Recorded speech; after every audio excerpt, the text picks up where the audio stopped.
Me with the frat boy, take one. Alright, so intermittent fasting, what is it? So it's an eating pattern that cycles between you eating and not eating. It's strictly used for weight loss, and the one we're focusing on is the simplest one, which is 16 and 8, but it's not meant for everyone. From my experience, it's horrible. I was hangry. It's not fun, but we'll go more into that. Alright, where it came from. So it started, back in ancient history with Islam, Judaism, and Hinduism. And then it started with some British guy dude. He responded. Named Dr. Michael Mosley. Yeah. He made it popular with a documentary in the UK that slowly went into the Silicon Valley and it trended from there. But in modern times, excluding ancient times, Eye contact. Make eye contact. it was Nice. it was stated starting in 2012. Yeah. So it's very young. That's pretty good. What am I talking about, actually? No, stop it. Never mind. Hold up. Shit. I'll be just. Hold on. Where the hell did she go? Dude, get out of here.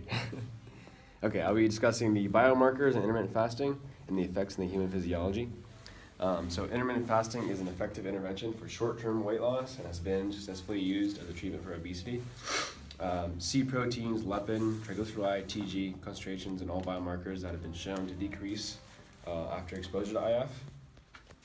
I'll explain more about the actual biomarkers itself in the presentation. I'll describe C-reactive proteins, leptin, triglycerides, etc.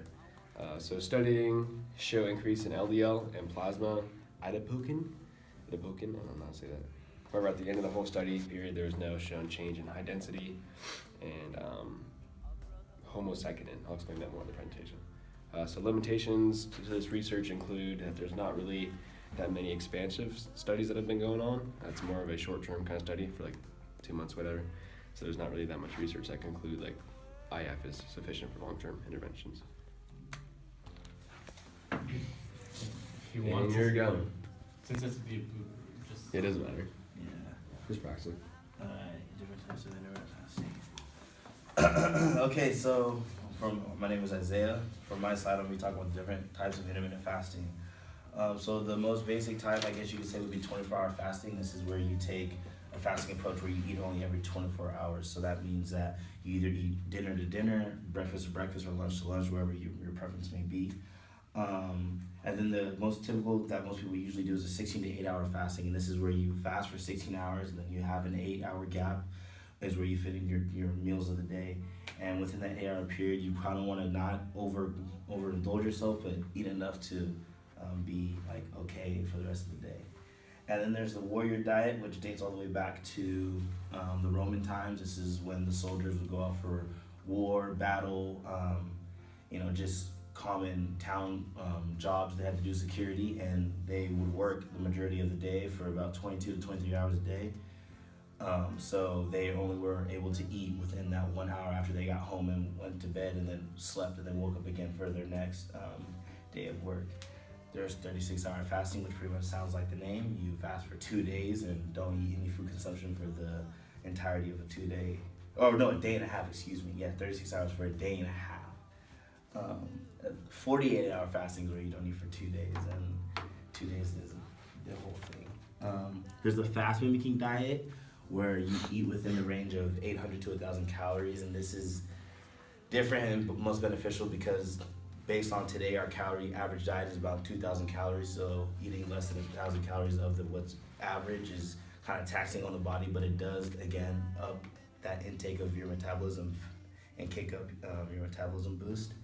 And then there's also dry fasting, and dry fasting is where you go without any water or liquid consumption, which is supposed to take all the moisture from inside your body, bones, and fat stores, and preserve water that way and help cleanse the body through that type of fasting. And then there's the 1 meal a day fasting, where you only eat 1 meal a day. It's usually the largest meal.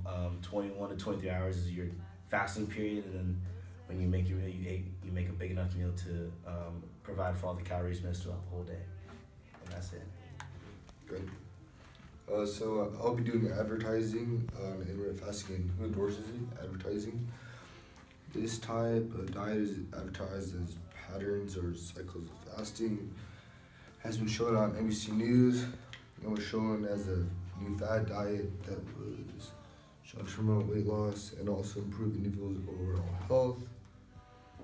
There are many celebrities that use intermittent fasting, such as Jackman, who followed a 16-hour fasting period followed by an 8-hour window to eat, and also Jennifer Lopez, who does eat for 8 hours a day.